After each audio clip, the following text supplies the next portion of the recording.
Mist lifted in pearly scarves from the mineral pools as dawn stroked the valley. Bree Waters padded barefoot across warm flagstones, the first to arrive, as always. She inhaled, letting sulphur-tinged vapour coil through her diaphragm before she pressed her palms together. Mountain silence settled over Crystal River hot springs, broken only by the tick of spruce needles falling on the roof of the yoga pavilion. Then she noticed the ledger. It drifted like a pale moth atop the main soaking pool, pages splayed and blotting ink into watercolour blurs. Bree's brows knitted. Jasper Reed, the caretaker, guarded that ledger, the way monks guarded scripture. He tallied mineral concentrations, temperature charts, and every cent of guest payments. If the book was soaking, Jasper had to be. The thought cut short as a shape bumped the stone lip. Bree's gasp cracked open the silence. She slid into the 104-degree water, robe ballooning, arms sweeping through faintly effervescent currents until her fingers brushed cold skin. Jasper's body rolled toward her, eyes opalescent in underwater light. One hand was tucked protectively to his chest, the other limp, palm up, as if still offering something unseen. By the time security guard Walt Ortiz reached her shouts, the ledger had sunk. Its pale spine vanished beneath Jasper's floating sleeve. "Looks like he slipped," Walt said, leaning in.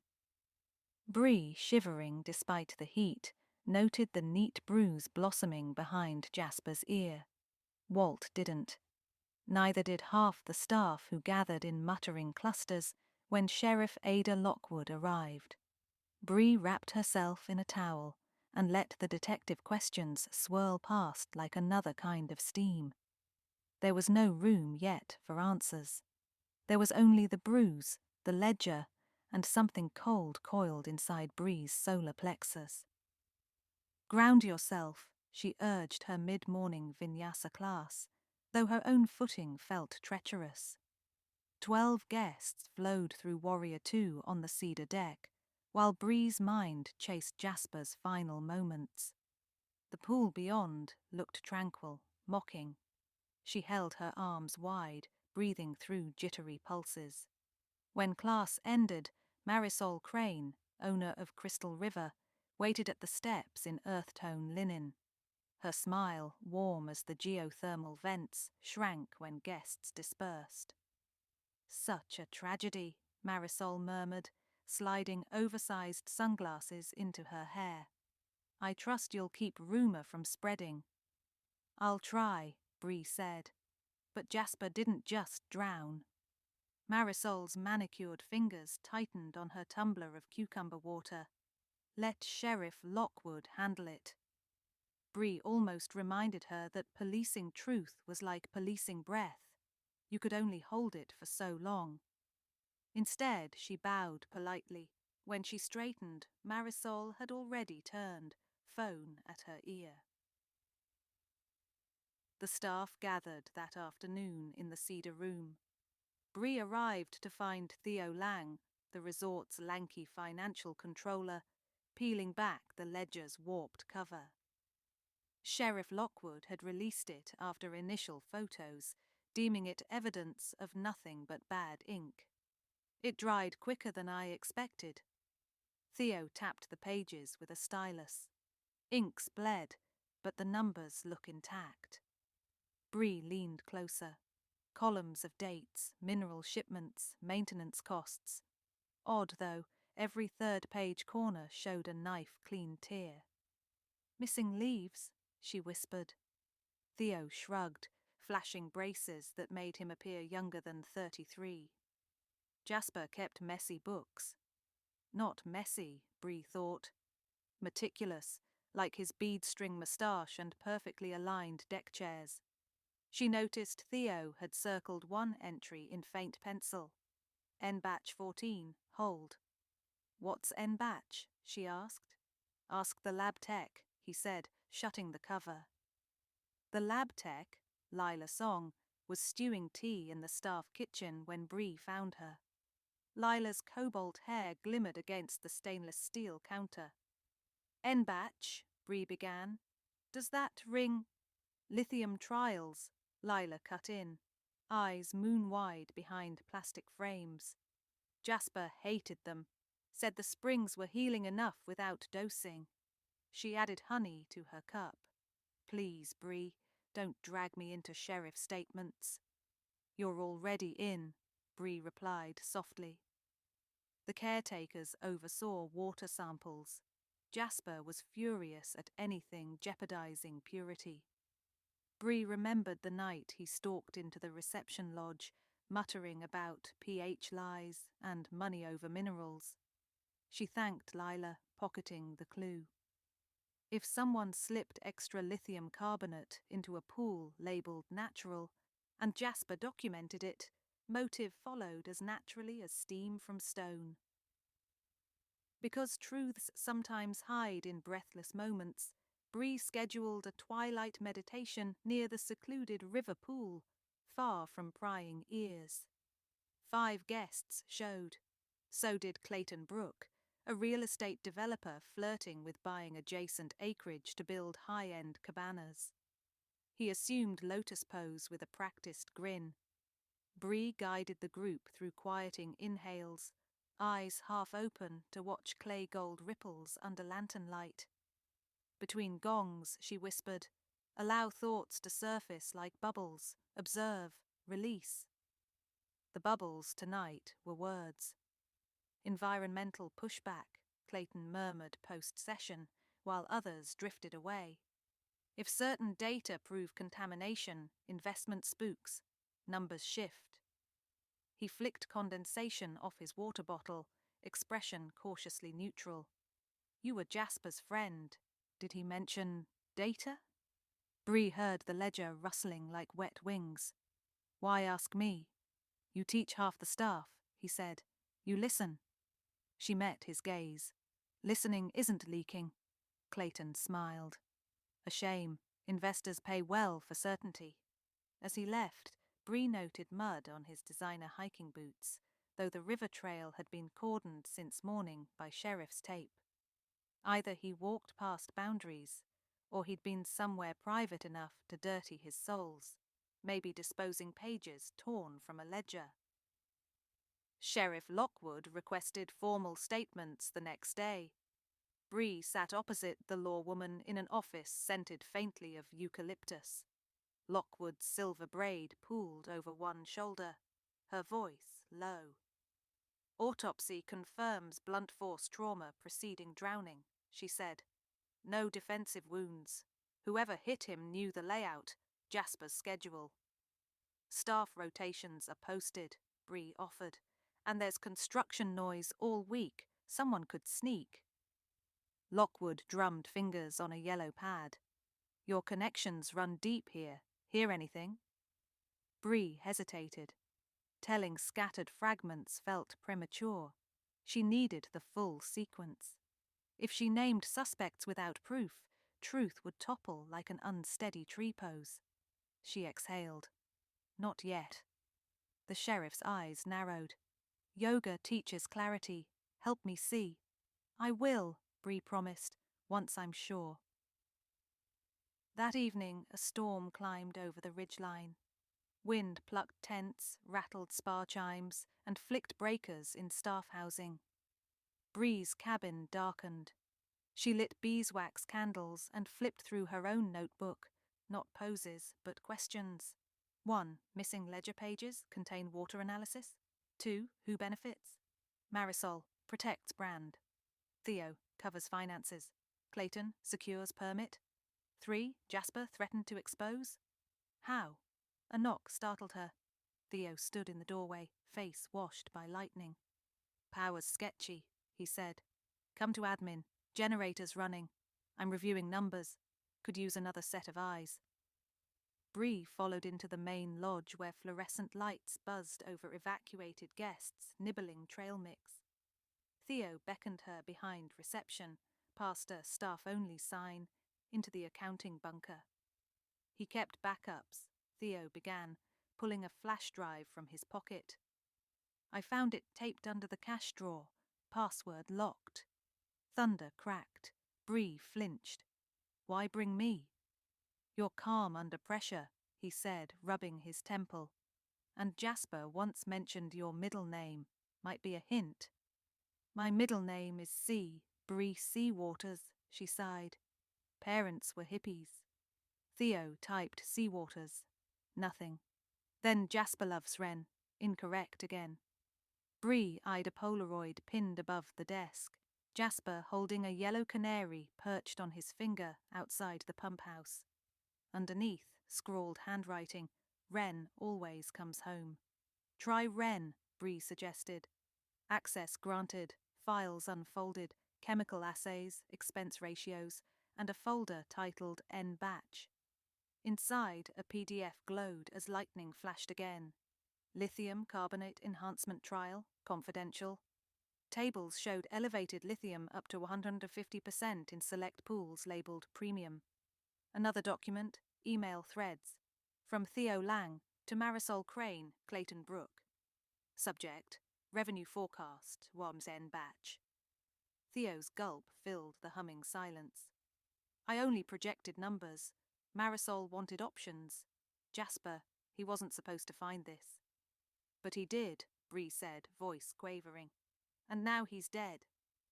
Theo rubbed palms against his slacks. I swear I didn't. The generator flickered. In the brief darkness, Bree felt a blunt chill, as if memory of Jasper's bruise brushed her temple. Lights stuttered back. Theo looked small, braces glinting. We need Sheriff Lockwood, Bree said. Before they could move, the fire alarm shrieked. Smoke snaked through the corridor. Guests screamed, staff herded them toward exits. Theo and Bree fled the office into haze that smelled of burning cedar oil. Outside, rain hammered. Bree spotted flames licking out a vent above the laboratory wing. Lila's domain.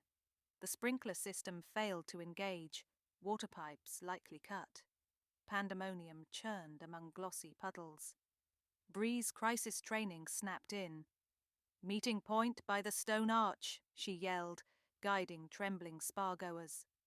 She saw Marisol barking orders at Walt and 2 maintenance men uncoiling a hose that spat only air.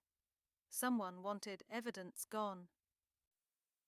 Dawn found the fire reduced to smouldering ruin. The lab, accounting room, and parts of housekeeping were gutted. Sheriff Lockwood, damp poncho flapping, surveyed charred timbers. Accelerant in ductwork, she told Bree. Deliberate. Bree relayed the flash drive and emails. Lockwood's jaw set. We'll question Marisol, Clayton, Theo, the sheriff said. Stay available. Exhaustion sagged Bree's shoulders, yet breath continued its steady sea-like rhythm. She gathered yoga mats from the dew-drenched deck, mind-threading connections. If Theo torched the lab, why involve Bree? He looked genuinely horrified. Marisol and Clayton had deeper pockets for cover-ups. But great crimes, Jasper once joked, often sprouted from small fears, like a frayed braces boy forging numbers beyond return. Still, fear alone didn't elbow a caretaker off the edge. Then Walt approached, uniform crisp despite sleepless night. Sheriff wants you in question room, but first found this while clearing debris. He handed Bree a half-melted clipboard. Under the soot, Jasper's quick chicken scratch read, If anything happens to me, ask Bree to find balance. Balance. A pun? Yoga? Or ledger lines? She closed her eyes. Tree pose. Balance meant equalizing forces, truth versus lies, inhalation versus exhalation. The ledger's missing pages tugged her.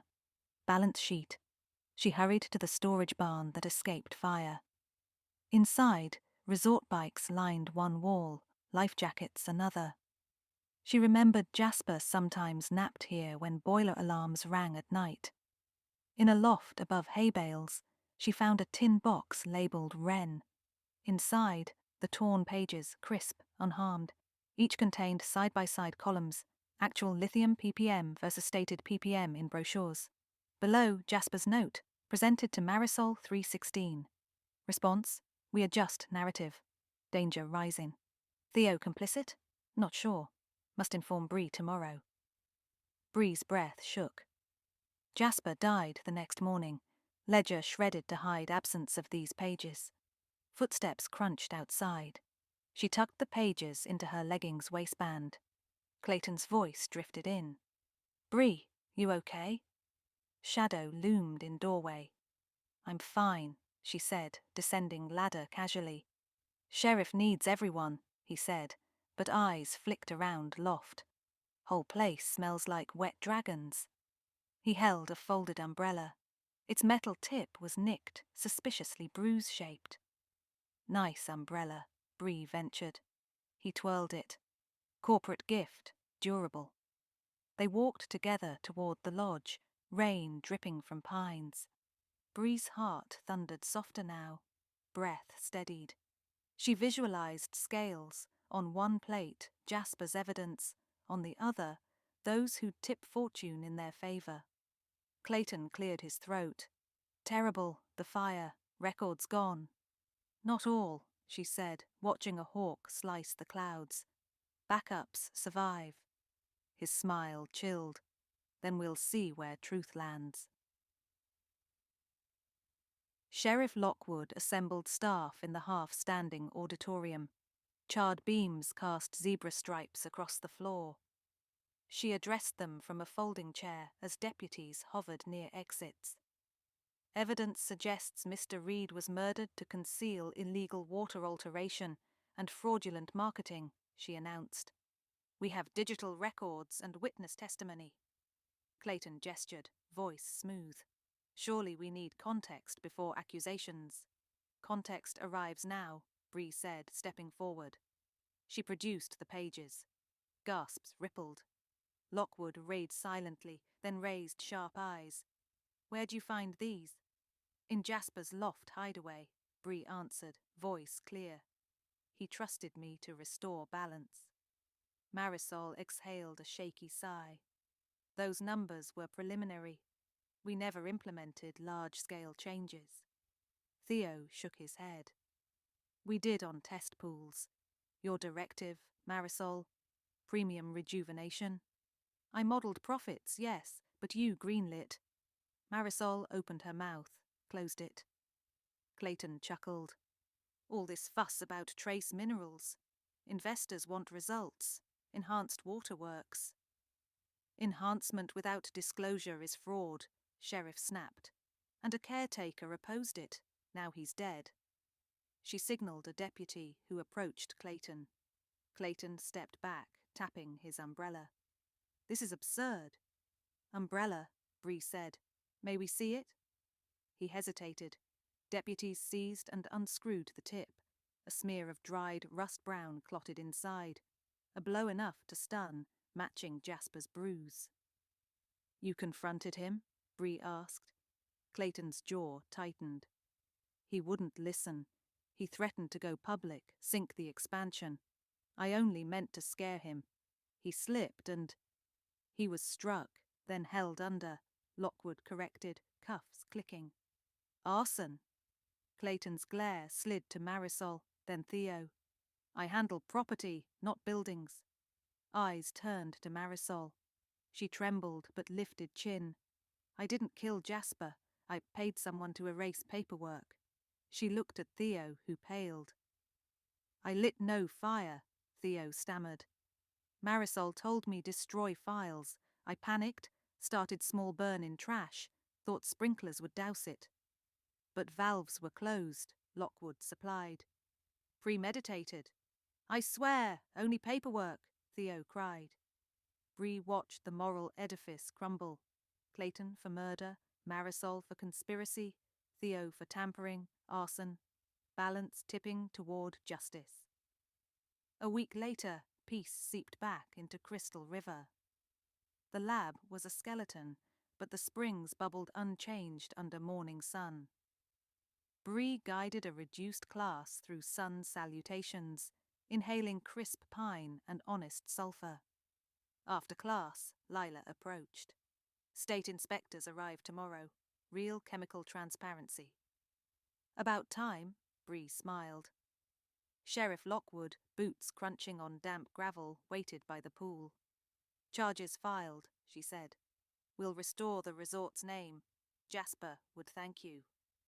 Bree looked at the water, imagining his reflection tilting among ripples.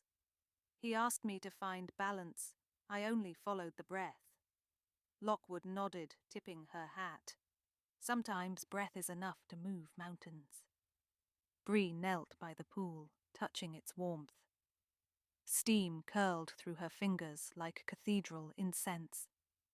She whispered a farewell to Jasper, then stood, spine lengthened, gaze steady on the river of clouds marching above. Balance held,